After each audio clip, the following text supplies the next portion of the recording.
কেটে গিয়েছে বেশ কিছু দিন। রুহির শরীর এখন মোটামুটি সুস্থ, কিন্তু ঘুম যেন একটু বেশিই ভারী হয়েছে। ঘুম থেকে উঠে শান্তকে সোফায় শুয়ে থাকতে দেখে কপাল ভাঁজ করে। তারপর ঘড়ির দিকে তাকায়। তখন 9:45 বাজে। হিটলার তো এত সময় ধরে ঘুমনোর বান্দা নয়, বিড়বিড় করে বলল। পরে কি যেন ভেবে দীর্ঘ শ্বাস ছাড়ল। রুহি উঠে ফ্রেশ হয়ে ধীর পায়ে নিচে নামছে। এসে দেখে লাবণ্য ও রাত্রি দুজনে একে বসে আছে। রুহিকে দেখে, তোমার এত লেট হলো ভাবি, আমি এখনই যেতাম তোমাকে ডাকতে। রাত্রি রুহি মুচকি হেসে দুষ্টমি করে বলল, তোমার হিট তারা চিহ্ন লার ভাইয়ের সাথে রোমাঞ্চ করতে যেয়ে দেরি হয়ে গেল ননদিনী। রাত্রি বোকার মতো চেয়ে আছে দেখে লাবণ্য কটমট করতে করতে বলল, তোমার কি একটুও লজ্জা হরম নাই ভাবি? রুহি লাবণ্যকে জ্বালানোর জন্য বলে, না গো আপু, আমার একটুও লজ্জা হরম নাই। তোমার আছে কি? লাবণ্য একরাশ বিরক্ত হয়ে রান্নাঘরে চলে যায়। তা দেখে রাত্রি ও রুহি দুজনেও হেসে দেয়। রাত্রি, রুহি ও লাবণ্য কিছুটা সমবয়সী হওয়াতে তিনজনের মধ্যে বেশ ম্যাচুয়েট আছে। বলতে গেলে তিনজন তিনজনকে ছাড়া অচল এখন। রুহি ও রাত্রিকে দেখে কেউ বলবে না যে তারা ননদ ভাবি। তাদের কথা বাতা, আচার আচরণে বুঝায় যে তারা একে অপরের বেস্ট ফ্রেন্ড, আর লাবণ্যকে তারা কাজের মেয়ে চোখে কখনো দেখে না। এই তো কয়েকদিন আগে ছিল যা তার অচেনা। আজ কিছুদিনের ব্যবধানে তারাই রুহির পরিবার হয়ে গেছে। রুহি শান্তকে ঘৃণা মাঝেই মনে একটি জায়গা দিয়েছে। কি সেই জায়গার নাম সে জানে। শুধু সে জানে যে আজ শান্তর জন্যই সে বোনের মতো ননদ পেয়েছে, একটি পরিবার পেয়েছে। সেই পরিবার যা তাকে নতুন নামে পরিচয় দিয়েছে। এই সব ভাবনার মাঝেই লাবণ্য খাবার খেতে খেতে বলে, ভাবি খাবা নাকি তোমার প্রতি পরমেশ্বরের কথা ভেবেই পেট ভরাবা? রুহি শান্তর কথা শুনতাই রাগে কটমট করতে করতে রুটি হাতে নেয়, পাউরুটিতে মাখন না দিয়ে টমেটোর সস ঢেলে দেয়। লাবণ্য যেই না রুহিকে বলতে যাবে, তখন লাবণ্যকে রাত্রি থামিয়ে দেয়। ফিসফিসিয়ে লাবণ্যকে বলে, বলো না আপু, ওই যে দেখ ভাই নিচে নামছে। ভাইয়ের তো মাখন দিয়ে পাউরুটি খুব পছন্দ। ভাই খেতে গেলে রুটিতে মাখনের জায়গায় টমেটোর সস দেখলে টম এন্ড জেলি আবার ঝগড়া লেগে যাবে।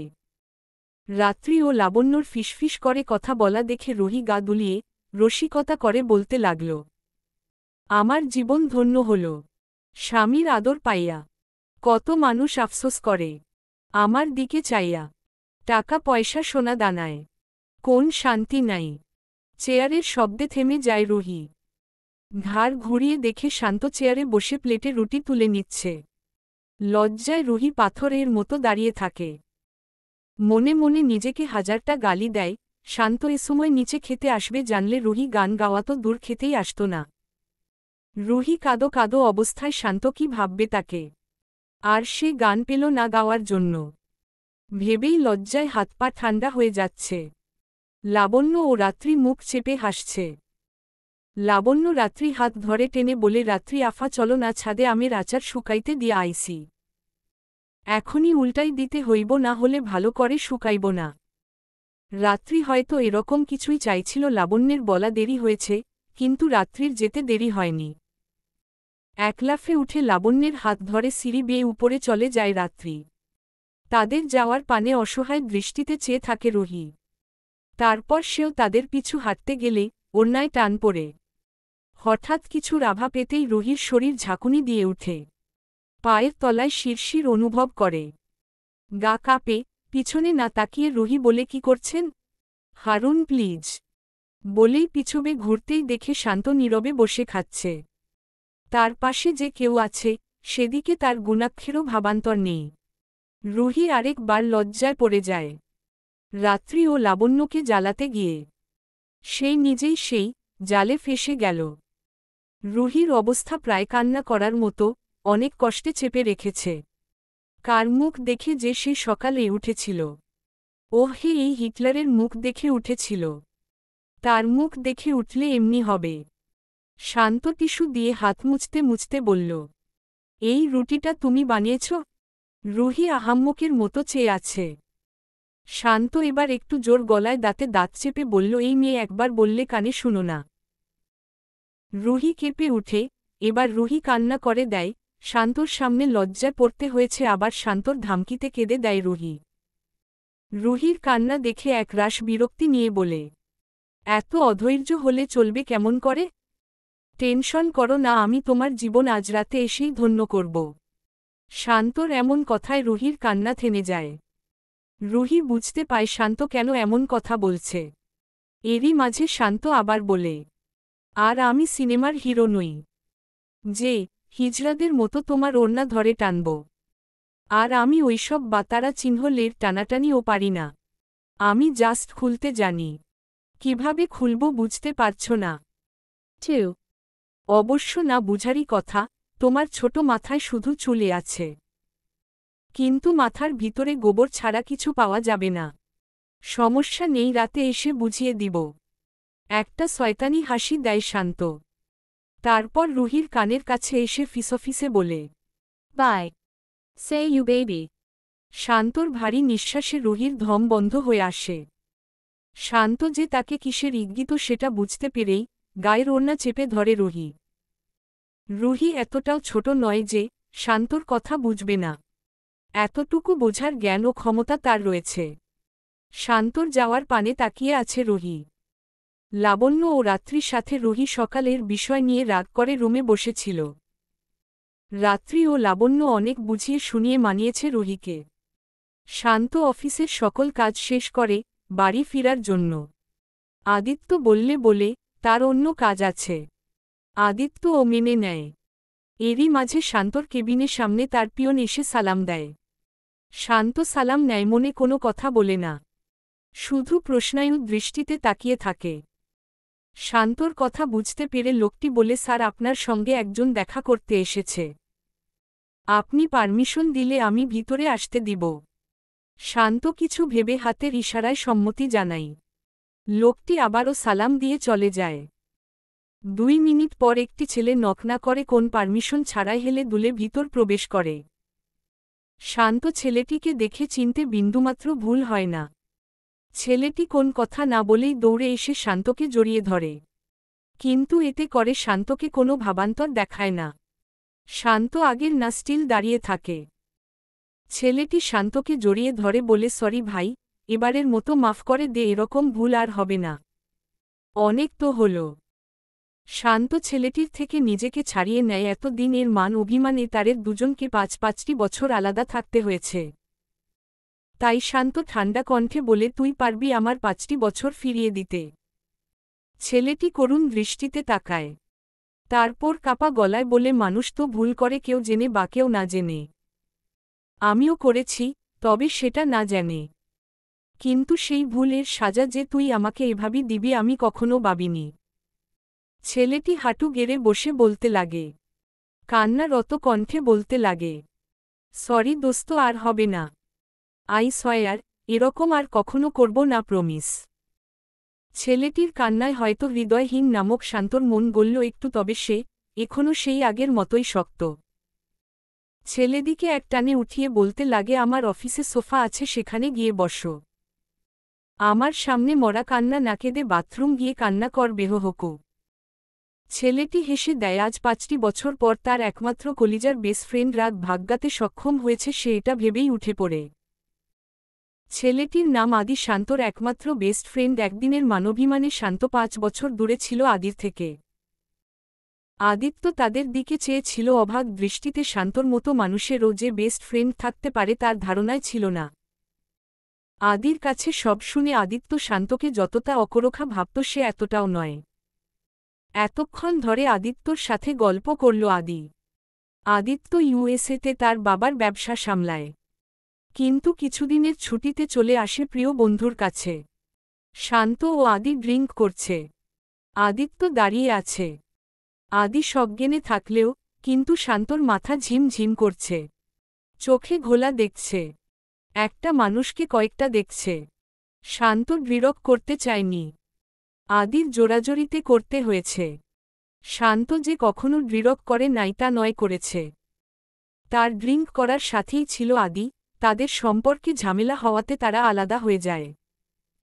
আদি শান্তর ঝিমানো দেখে আদিত্যকে বাড়িতে দিয়ে আসতে বলে। তখনই শান্ত জেদি গলায় বলে, আমাকে কি তোর নেশাখোর মনে হয় যে ও আমাকে বাড়িতে দিয়ে আসবে? আমার বাড়িতে বউ আছে, শালা তোর জন্য আমার বাড়িতে যাওয়া লেট হয়ে গেল, হারামি আমার সামনে থেকে সর লাথি মেরে উড়ায় দিব না হলে। আদি শান্তর বিয়ের কথা জানে না। শান্ত বউয়ের কথা বলাতে ভাবে নেশার তাপে এসব বলছে। শান্তর যে নেশা হয়ে গেছে বুঝেই আদি হাসতে হাসতে মাটিতে গড়াগড়ি খায়। আদি ইউএসএ থাকে, ড্রিঙ্ক তার প্রতিদিনের খাবারের মতো, তাই তার একটু ড্রিঙ্কে কিছু হয় না। কিন্তু শান্ত সে অনেক দিন পর করাতে এমন হচ্ছে, আর কি। রুহি বাড়িতে আসার কয়েকদিন খেয়েছিল, তাও এলকোবেল। আজ তো করা মানের নেশা করেছে আদি ও শান্ত।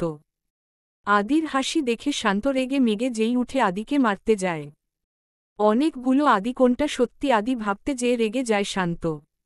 হাতে থাকা মদের বোতল ছুঁড়ে মারে টেবিলে। আদিত্য দৌড়ে এসে থামায় শান্তকে, রাগে কটমট করতে করতে বলে ওই হারামিটাকে সরা আদিত্য, না হলে তোর খবর আছে। আদিত্য কি করবে ভেবে না পেয়ে বলে ফেলে, ভাই আপনি না বাসায় যাবেন, আপনার না লেট হসে যাচ্ছে। Sarah ba asterisk la. ছাড় আমাকে। আদিত্য ভয়ে ভয়ে ছেড়ে দেয়। শান্ত টলতে টলতে বেরিয়ে যায়, তার সাথে আদিত্যও বেরিয়ে যায়, অন্য পিয়নকে কাজ করতে বলে। গাড়ির কাছে এসে নিজের সকল শক্তি দিয়ে গাড়ি খোলার চেষ্টা করছে শান্ত, কিন্তু প্রতিবারই ব্যর্থ হচ্ছে। আদিত্য শান্তর কাছে এসে বলে, ভাই কি করছেন? গাড়ির চাবি ছাড়া কি কখনো তালা খুলবে? শান্ত রেগে যায় কিন্তু মুখে প্রকাশ করে না। ধীরে আদিত্যকে হাতের ইশারায় ডাকে, বোকা আদিত্য ও ভয়ে ভয়ে সামনে যায়। ঠাস করে একটি থাপ্পড় বসিয়ে দেয় শান্ত। আদিত্য হাত দিয়ে গাল ধরে দাঁড়িয়ে থাকে, থাপ্পড় খেয়ে দূরে সরে যায়। আর মনে মনে ভাবে, নেশা করা অবস্থায় থাকলেও কেউ কি করে এত জোরে থাপ্পড় মারতে পারে? বাবা দাঁতের সব হাড় ভেঙে গেছে মনে হয়। আগে কি তুই মুখে সুপারগ্লু দিয়েছিলি? আমি যে এত বার টানলাম গাড়ি খুলল না, বলতে পারলি না যে গাড়িতে তালা মেরেছিস? গাড়িতে তালা মারার কথা শুনে আদিত্য হাসবে নাকি কান্না করবে বুঝতে পারছে না। আজ যদি শান্তর এসব কিছু ভিডিও করে রাখা যেত ভেবেই হেসে দেয়। শান্তর রাগ এবার সপ্তম আসমানে উঠে গেছে, জুতা খুলে ডিল মারে আদিত্যকে। তারপর আদিত্যকে ধরতে গেলে পড়ে যাবে শান্ত, এমন সময় আদি ধরে নেয়। আদি আদিত্যকে তাড়াতাড়ি করে গাড়ির লোক খুলতে বলে, আদিত্য ও কথা না বাড়িয়ে গাড়ি খুলে দেয়। আদি শান্তকে গাড়িতে তুলে গেট লাগিয়ে দেয়। শান্ত আবল তালো বলে গালি দিচ্ছে। আদি আদিত্যকে বলে, ওকে বাড়িতে ঠিক মতো পৌঁছে দিয়ে আমাকে একটু কল করো ভাই। আদিত্য ও মাথা কাত করে সম্মতি জানায়। রুহি, রাত্রি ও লাবণ্য তিনজন বসে বসে পোপন খাচ্ছে ও বাংলা ছবি দেখছে। বুঝে না সে বুঝে না। কষ্টের সিনে এসে কেঁদে দেয় লাবণ্য। তা দেখে রাত্রি ও রুহি হাসছে ও একে অপরের গায়ে ডলে পড়ছে। লাবণ্য ছবি দেখায় তাদের কথা বা মোশকরাকে পাত্তা দিচ্ছে না। বিশাল খান বাড়ির 2 তলা বাগলোয় শান্তর ব্ল্যাক কার ঢুকল। গাড়ি থেকে নেমে আদিত্য শান্তর সিটে আসে। শান্তর সিটের গেট খুলে শান্তকে কয়েকবার ডাকে। হঠাৎ করে শান্ত আদিত্যকে জড়িয়ে ধরে। আদিত্য হকচকিয়ে যায়। নেশা ভরা কণ্ঠে বলে, Janu.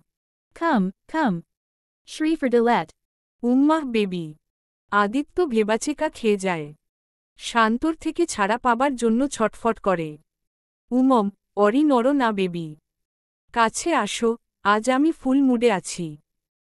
রাগিও না আমাকে, তাহলে তোমার শরীরে আমার করা দাগে ক্ষতবিক্ষত হবে, তখন আমাকে দোষারোপ করো না যেন। আদিত্যকে যে তার বউ ভেবে শান্ত এমন করছে তা আর বুঝতে বাকি রইলে না আদিত্যর। নাকমুখ সিটকোয় আদিত্য ছেলে হয়ে কি না নিজের বশয়ের কাছে ধর্ষণ হতে হচ্ছে। আদিত্য যেই বলবে ভা বাকি কথা বলার আগেই শান্ত একটি চুমু দিয়ে দেয় আদিত্যকে। আদিত্যর গা গুলিয়ে ওঠে। শান্ত রেগে যায় বলে, বেটা ছেলের মতো তোমার মুখে দাড়ি হলো কবে? নিশ্চয়ই তুমি আমার লেজার ওয়েস করেছ। আদিত্য কান্না করে দেয়। কান্নারত কণ্ঠে বলতে থাকে, ভাই আমি আদিত্য, আমাকে এভাবে ধর্ষণ করবেন না প্লিজ, আমার বউয়ের হোক, আপনি নষ্ট করবেন না ভাই, ছেড়ে দেন আমাকে। নেশার তাপে শান্ত আদিত্যর কণ্ঠ বুঝে উঠতে পারে না।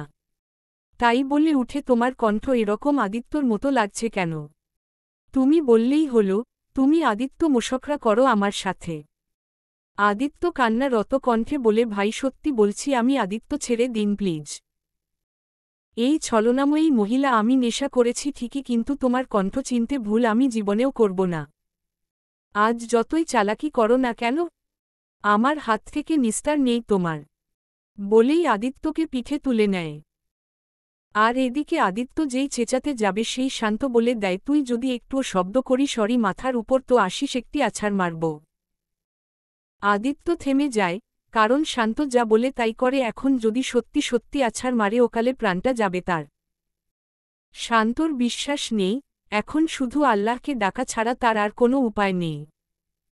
আদিত্যকে পিঠে নিয়েই সিঁড়ি দিয়ে টলতে টলতে উঠছে শান্ত। আর নেশায়িত কণ্ঠে বিড়বিড় করে বলে, আজ কি রাত মাজা হো। এরকম উদ্ভর গান শান্তর কণ্ঠে শুনে রুহির কলিজা শুকিয়ে যায়। শান্ত তো আজ তাকে খারাপ কিছুর আভা দিয়েছিল, তবে কি? এটা ভাবার মাঝে আদিত্যর চেঁচানোর আওয়াজে রুহি, রাত্রি ও লাবণ্য ছুটে আসে সিঁড়ির কাছে। শান্তর পিঠে আদিত্যকে ঝুলতে দেখে তিনজন এ শব্দ করে হেসে দেয়। আদিত্য ওদের দেখে রুহির উদ্দেশ্য বলে, আল্লাহর দোহাই লাগে ভাবি, বাঁচান আমাকে। ভাই আপনাকে মনে করে আমাকে নিয়ে রুমে যে কি না কি করবে। ভাবি প্লিজ থামান ভাইকে। রুহি আহাম্মকের মতো তাকিয়ে আছে। রাত্রি ও লাবণ্য হাসতে হাসতে পেট চেপে ধরে রুহির উদ্দেশ্যে বলে, যাও ভাবি, না হলে আজ বেছারাকে তোমার হিটলার জামাই মা বানিয়ে ফেলবে। রুহিরও মায়া হয়, তাই সে দুধ সম্ভব শান্তর পিছু ছুটে। আদিত্যকে নিয়ে সোফায় শুইয়ে দিয়ে শার্টের বোতাম খুলতে থাকে শান্ত। আদিত্য শুকনো ডোক গিলে দৌড়ে দরজার দিকে ছুটে রুহি ও রুমে প্রবেশ করে। আদিত্য রুহিকে দেখেই বলে, ভাবি ধরেন ভাইকে। আমি গেলাম, পারলে ভাইকে একটু লেবুর শরবত বানিয়ে খাওয়ান। আদিত্যর পিছু শান্ত ও ছুটে, কিন্তু রুহি থামিয়ে দেয়। রুহিকে দেখে বলে, পালাচ্ছ কেন বেবি ডল? শান্তর মুখ থেকে ভেসে আসা দুর্গন্ধে রুহির ভিতর থেকে উল্টে আসে। খুব কষ্ট করে সামলে নেয় নিজেকে। তারপর ডলে পড়ে রুহির উপর। রুহির ছোট দেহ শান্তকে সামলাতে হিমশিম খাচ্ছে, তবুও কোনো মতে বিছানায় দেয় রুহি। এক পায়ে জুতা ও আরেক পা খালি দেখে সেই জুতোটি খুলে দেয় রুহি। আধখোলা শার্টটি খুলতে যেয়ে শান্তর ফর্সা বুকে নেশায় কত চোখে তাকিয়ে থাকে রুহি। হঠাৎ এই শান্ত বলে ওঠে, হৃদয় হরণী, তোমাকে আজ আমার খুব প্রয়োজন। বুকের বা পাশে জ্বলতে থাকা বিরহের আগুন নিভানোর জন্য তোমাকে প্রয়োজন। আমার কাছে আসো না বউ। একবার এই শূন্য বুকে মাথা রাখো। দুনিয়ার সকল সুখ তোমার হবে, কথা দিচ্ছি জান। বিশ্বাস রাখতে পারো। রুহির চোখ ভিজে উঠে। মনের মাঝে নতুন অনুভূতি সৃষ্টি হয়। বিয়ের 2.5 মাস পর এই প্রথম নিজেকে শান্তর বই মনে হয়। কেন আজ শান্ত তাকে বউ ডাকে সম্বোধন করেছে বলে। শান্তর বউ ডাকটা রুহির কানে শতবার বাজে। আদিত্যর মুখে সব শুনে রাত্রি ও লাবণ্য পেট চেপে হাসছে। আদিত্য বিরক্ত হয়ে বসে আছে। আজ যদি রুহি ভাবি না যেন তার কি হতো ভেবেই হাত পা ঠান্ডা হয়ে যাচ্ছে। এরই মাঝে রুহি এসে রান্নাঘরে গিয়ে লেবুর শরবত বানিয়ে এক গ্লাস আদিত্যকে দেয়, অন্য আরেক গ্লাস শান্তর জন্য নেয়। আদিত্যকে পানি দিয়ে বলে, এটা খেয়ে রাতের খাবার খেয়ে বাড়ি যেতে। আদিত্য রুহিকে ধন্যবাদ দিয়ে জানায় যে তার খিদে নেই, শরবত খেয়েই যাবে। অন্য আরেক দিন এসে ডিনার করে যাবে। রুহি ও আর জোর করেনি। শান্তকে শরবতের পানি খাইয়ে গায়ে কলফ্লুটার জড়িয়ে দেয়। তারপর নিজেও শুয়ে পড়ে সোফায়। সকাল সকাল শান্তর ঘুম ভেঙে যায়। নিজেকে আবিষ্কার করে বিছানায়। মাথা ঝিম ঝিম করছে। অন্য দিনের তুলনায় একটু বেশিই ভারী ভারী লাগছে। মাথার চুলগুলো টেনে কপালে হাত রাখে। কিছুক্ষণ নীরব থাকার পরে মনে পড়ে যায়, কাল রাতে তো সে আদির সঙ্গে ড্রিঙ্ক করেছিল। নিজের অফিসে, তাহলে বাসায় কি করে এলো সে? কে নিয়ে আসলো? নেশা করে কি বেহুশ হয়ে গিয়েছিল? এসব ভেবেই নিজের ফোনটি খুঁজে বিছানার পাশেই পেয়ে যায়। ডায়াল লিস্টে যে আদিত্যর নাম্বারে কল করে। কয়েকবার রিং হওয়ার পর কল তুলে আদিত্য। তারপর সালাম দিবে তারই আগে শান্ত দাঁত চেপে বলে, হারামির বাচ্চা কই, তুই কল ধরতে এত লেট হয় কেন? আর আমাকে কে বাড়ি দিয়ে গিয়েছিল কাল, বাসায় কি করে এলাম? আদিত্যর কালকের কথা মনে পড়তেই কিছুক্ষণ চুপ করে থাকে। শান্ত প্রশ্নের উড় না পেয়ে আরও এক দফা রেগে যায়। আইসওয়ার আদিত্য, তোকে পেলে আমি জন্তু পুঁতে রাখব। আদিত্য একটা শুকনো ডুব গিলে বলে, ভাই কাল আপনি ড্রিঙ্ক করার পর অজ্ঞান হয়ে গিয়েছিলেন। তারপর আদি ভাইয়া বলাতে আমি আপনাকে বাড়িতে দিয়ে আসি। তারপর ভাবি জানে বাকিটা। ভাই ভাবিকে বলেন আমি আর কিছু জানি না, সত্যি বলছি। ভাই অফিসে আজ আপনার আশা লাগবে না, নতুন ক্লায়েন্ট আসছে, আমি সামলে নিতে পারবো, আপনি একটু রেস্ট করেন। ভাই রাখি, আসসালামু আলাইকুম। এক নিঃশ্বাসে কথাগুলো বলে থামল আদিত্য। শান্ত কিছু রাভা পেয়ে রাগে ফোনটা আছাড় মারে রুহির রুমে ঢুকাতে রুহির পায়ের কাছে পড়ে। শান্ত রুহিকে দেখে আরও রেগে যায়।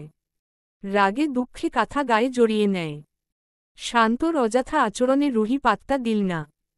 সোজা ড্রেসিং টেবিলে এসে নিজের লম্বা চুলগুলো আঁচড়াতে লাগল। রুমে দরজায় টুকা পড়তেই রুহি চেঁচিয়ে বলে, ভিতরে এসো, দরজা খোলায় আছে। রাত্রি রুহির পারমিশন পেয়ে রুমে ঢুকে এসে শান্তকে কাঁথা গায়ে দিয়ে মোড়ামুড়ি করা দেখে রুহির দিকে প্রশ্নায়ু দৃষ্টিতে তাকিয়ে থাকে। কি হয়েছে জানতে চায়। রুহি চোখ উল্টিয়ে বুঝায় সে কি করে জানবে। রাত্রি দিশা না পেয়ে শান্তকে ডাকে, কয়েকবার ডাকার পরেও শান্তর কোনো সাড়া না পাওয়াতে হতাশ হয়ে রাত্রি চলে যায়। রুহি যাওয়াতে শান্ত কাঁথাটা এক ঝটকায় ফেলে দিয়ে বলে, গাধী মহিলা, দেখছ না আমি ঘুমিয়েছি? ওই ডাকল, মুখ দিয়ে বলতে পারলে না যে আমার লাঙ্গ ঘুমিয়েছে? এখন ডেকো না। মুখে কি তালা মেরেছিলে নাকি? অসভ্য লোকমুখের ভাষা ঠিক করুন। আপনি কি করছেন না করছেন আমি কেন বলতে যাব? আর আপনি আমার লাঙ্গ হতে যাবেন কেন? বিয়ে করেছেন আমাকে, মনে নেই নাকি? কাল নেশা করে সব ভুলে গেছেন? নেশার কথা শুনতাই শান্ত চুপসে যায়। কিছুক্ষণ চুপ থেকে আবার বলতে থাকে, লাঙ্গ এ তো ভাতার হলে তো আর আমার উপর অমানবিক আচরণ করতে পারতে না। ওহ হে বাই এনি চান্স, তুমি কি আমাকে নেশাখোর বললে? বাই এনি চান্স আবার কি? নেশাখোরকে নেশাখোর বলল না তো কি বলল? শান্ত রাগে গজ গজ করতে করতে একলাফে বিছানা থেকে উঠে। তারপর রুহির লম্বা চুলগুলো হাতে পেঁচিয়ে রুহির ঠোঁটে নিজের ঠোঁট ডুবিয়ে দেয়। লাবণ্য হন্তদন্ত হয়ে রুহির রুমে ঢুকে পড়ে। আগে থেকেই রুহির রুম খোলা থাকাতে আর লাবণ্য অনেক বেশি উত্তেজনায়। এটা যে শুধু রুহির রুম নয়, এটাতে শান্তও থাকে। এটা লাবণ্যর মাথায় ছিল না। রুমে ঢুকে শান্ত ও রুহির ঘনিষ্ঠতা দেখে একটা চিৎকার দিয়ে মুখে হাত দিয়ে দাঁড়িয়ে যায় লাবণ্য। শান্ত রুহির ঠোঁট ছেড়ে দিতেই ধপ করে বসে পড়ে রুহি। জোরে জোরে মুখ হা করে নিঃশ্বাস নেয় রুহি। শান্ত দাঁত কিরমির করে রক্ত লাল চোখে লাবণ্যর দিকে তাকায়। লাবণ্য শান্তর রক্ত লাল চোখ দেখে আজও দৌড়ে পালায়। শান্ত রাগে ফুলের টপ আছাড় মারে, কাচের কিছু অংশ রুহির পায়ে লাগে। ব্যথায় রুহি আর্তনাদ করে উঠে। সেদিকে চেয়ে শান্ত দাঁতে দাঁত চেপে বলে, বাতারা চিহ্ন লের বাড়ি আমার, বালের বউ, বাতারা চিহ্ন লের রোমাঞ্চ, দূর বাতারা চিহ্ন ল বউ, এ ছুব না। রাগে গোজগোজ করতে করতে চলে যায় শান্ত।